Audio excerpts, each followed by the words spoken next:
নাহি, তুমি একটা সেন্সেবল ছেলে হইয়া কি করে পারলে একজন কাস্টমারকে দিয়ে আরেকজন কাস্টমারের গায়ে হাত তোলাইতে? তুমি কি বুঝতে পারতেছো এই ঘটনায় এই রেস্টুরেন্টের রেপুটেশন কোথায় যাবে?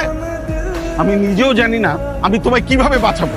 তুমি কি বুঝতে পারতেছো এই ঘটনার পরিণতি কি? আমি খুব ভালো করেই জানতাম এর পরিণতি কি। আমার চাকরিটা থাকবে না। এই চাকরিটা আমার জন্য খুব ইম্পর্টেন্ট, আমার চেয়েও বেশি ইম্পর্টেন্ট আমার পরিবারের জন্য। কিন্তু স্যার তার চেয়ে বড় ইম্পর্টেন্ট কি জানেন? একটা মানুষের লাইফ বাঁচানো।